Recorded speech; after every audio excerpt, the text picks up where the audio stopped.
नमस्कार शेतकरी मित्रांनो, मी सुमित. आपली माती आपले लोक या चॅनलवर तुमचं मनापासून स्वागत आहे. आजचा विषय खूप महत्त्वाचा आहे शेतकरी मित्रांनो, कारण सध्या महाराष्ट्रात अनेक शेतकरी सोयाबीनची बेड पद्धतीने पेरणी करत आहेत. मग प्रश्न असा आहे, ही पद्धत खरंच फायदेशीर आहे का? कोणत्या जमिनीत योग्य आहे? पाऊस कमी आला तर काय होईल? उत्पादन वाढेल की कमी होते? आणि सर्वात महत्त्वाचे म्हणजे कुठल्या चुका टाळल्या पाहिजे? तर शेतकरी मित्रांनो, आजचा व्हिडिओ आपण बेड पद्धती A to Z माहिती पाहणार आहोत, म्हणून व्हिडिओ शेवटपर्यंत बघा शेतकरी मित्रांनो. सोयाबीन बेड पद्धती पेरणी, फायदे, नुकसान, धोके आणि संपूर्ण माहिती या व्हिडिओमध्ये आपण बघणार आहोत शेतकरी मित्रांनो. चला तर व्हिडिओला सुरुवात करूया.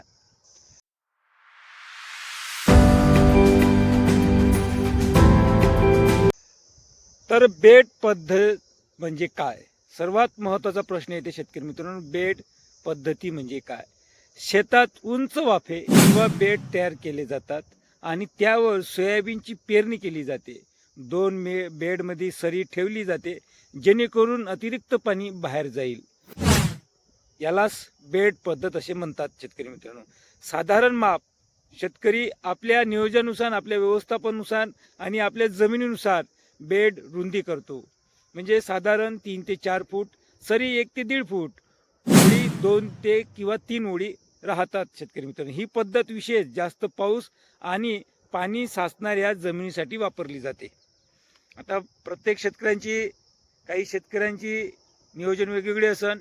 बेड फाडणे, बेडीचं माप किती ठेवायचं आहे काय, हे शेतकऱ्यावर अवलंबून आहे आणि जमिनीवर ते कशा पद्धतीने बेड फाडतात, किती त्यांचं माप ठेवायचं, काय ठेवायचं हे शेतकरी ठरवतात. हे झाली बेड पद्धत, यालाच असे बेड म्हणतात. आता पाहूया बेड पद्धतीचे मोठे फायदे. याला फायदा काय होतो बघा. पाणी साचत नाही. सर्वात महत्त्वाचा मुद्दा म्हणजे पाणी साचत नाही. सोयाबीनला पाणी साचणे अजिबात आवडत नाही. बेड पद्धती अतिरिक्त पाणी लगेच सरीत जाते. म्हणजे आपण जर बेड फाडले, पाणी जर आलं मोठं, मुसळधार जर पाणी आलं, सतत जर पाऊस असला, तर पाणी जर साचत असले ते सरीच्या माध्यमातून शेताच्या बाहेर निघते. आणि सर्वात महत्त्वाचा मुद्दा म्हणजे मुळाची वाढ चांगली होते शेतकरी मित्रांनो. मातीमध्ये हवा खेळती राहते, त्यामुळे मुळाची वाढ मजबूत होते आणि उगवण एकसारखी होते. बियाणे योग्य खोलीत राहिल्यामुळे उगवण चांगली मिळते. रोग कमी होतात. खोडमाशी, मुळकूज, बुरशीजन्य रोग कमी दिसतात. फवारणी सोपी, सरीतून चालता येते असल्यामुळे फवारणी आणि निंदन सोपे होते. ट्रॅक्टरची हालचाली सोपी. मधल्या सरीमुळे यंत्र वापरणे सोपे जाते. उत्पादन वाढण्याची शक्यता योग्य पद्धतीने केल्यास उत्पादनात 10 ते 20% वाढ दिसून येते शेतकरी मित्रांनो आपल्याला. ही झाली आपली फायदे.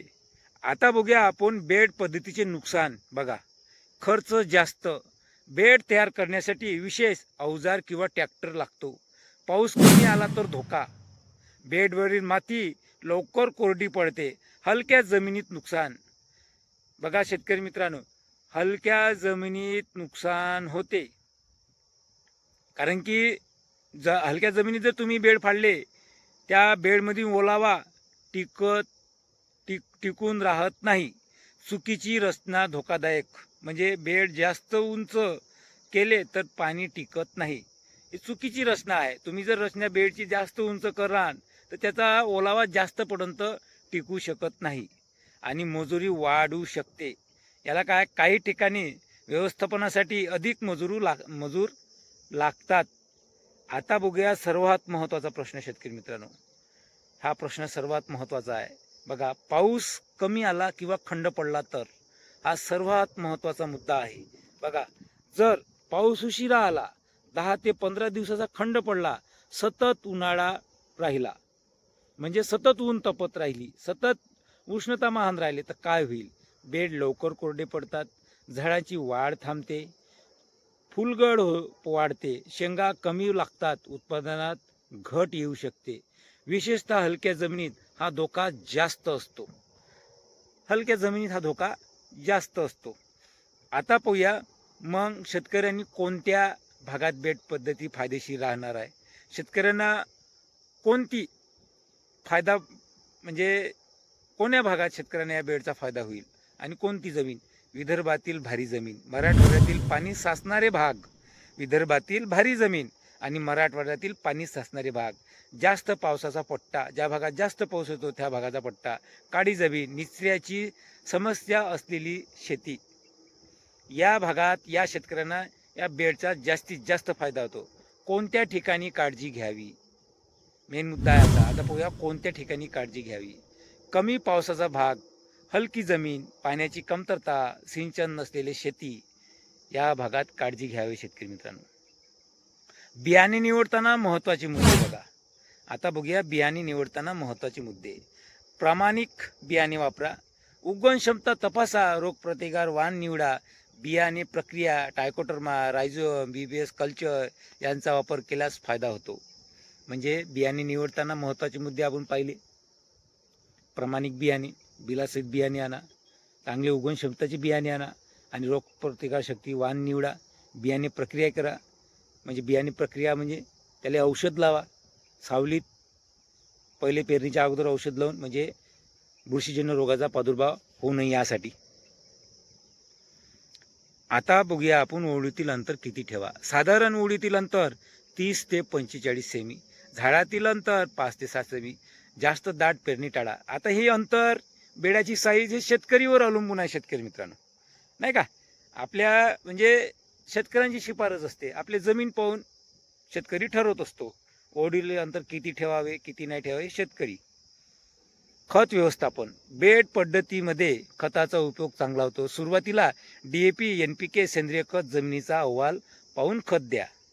तण नियंत्रण, सोयाबीनमध्ये सुरुवातीचे 30 दिवस खूप महत्त्वाचे असतात. वेळेवर तणनाशक फवारणी करा, तण वाढू देऊ नका, सरी स्वच्छ ठेवा.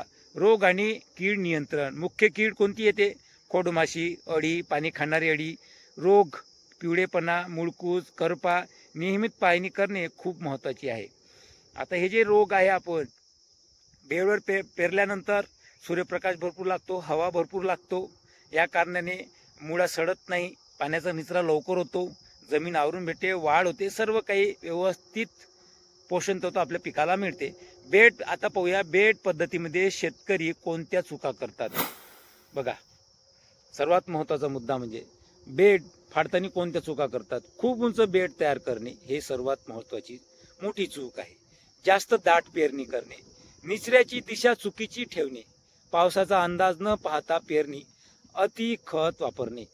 आता बेडच फारले आहे बा, खत जास्त टाकू दे, हवा मोकळी लागते आणि सूर्यप्रकाशही मोकळा लागते, मग टाकू दे थोडंसं खत. नाही शेतकरी मित्रांनो, त्याला जितलं पाहिजे तितलंच खत देणे योग्य ठरते, तेव्हाच कुठं आपल्याला उत्पादन मध्ये वाढ होते. आता उत्पादन किती मिळू शकते, आता हे पूर्णपणे व्यवस्थापन अवलंबून असते शेतकरी मित्रांनो. आता तुम्ही म्हणा आता बेड झालं, सगळं झालं, आपण नाही का सगळ्या पद्धती पाहिल्या, नुकसान तोटे फायदे पाहिले, मग आपण पाहतो उत्पादन किती होऊ शकते बघा. हे पूर्णपणे कशावर आधारित आहे? व्यवस्थापनावर अवलंबून आहे. योग्य पाऊस, योग्य वाण, योग्य खत, योग्य तण नियंत्रण आणि योग्य नियोजन असेल तर उत्पादन वाढवू शकते, अन्यथा नाही. आता बघा शेतकरी मित्रांनो, सोयाबीनची बेड पद्धती ही चांगली आणि आधुनिक पद्धत आहे, पण प्रत्येक शेतासाठी योग्य असेलच असे नाही शेतकरी मित्रांनो. आपल्या भागातील पाऊस, जमीन, पाण्याची उपलब्धता आणि अनुभव हे पाहूनच निर्णय घ्यावा, तेव्हाच कुठे बेड फाडावा. आता यावर्षी एल निनोचा प्रभाव आहे, कमी पाऊस आहे, बरेचसे तज्ज्ञ लोक सांगत आहे, हवामान तज्ज्ञ, की पाऊस कमी आहे. तर मी असं म्हणणार माझ्या अनुभवानुसार, ज्यांची जमीन हलकी आहे, ज्यांच्याजवळ पाण्याची व्यवस्था नाही आहे, त्यांनी बेडवर सोयाबीन पेरू नये, बेडवर तुरी लागवड करू नये, बेडवर कपाशी लागवड करू नये. का? कारण की पावसाचा खंड जर पडला आपलं नुकसान होऊ शकते, आपल्याला नापिकी येऊ शकते. तर शेतकरी मित्रांनो, तुमच्या भागात बेड पद्धतीने पेरणी करता का? तुमचा अनुभव कमेंटमध्ये नक्की सांगा. व्हिडिओ आवडला असेल तर लाईक करा, शेअर करा आणि आपली माती आपले लोक चॅनलला सबस्क्राईब करायला विसरू नका. पुन्हा भेटूया एक नवीन शेती माहितीच्या व्हिडिओमध्ये. तोपर्यंत जय जवान जय किसान. धन्यवाद शेतकरी मित्रांनो.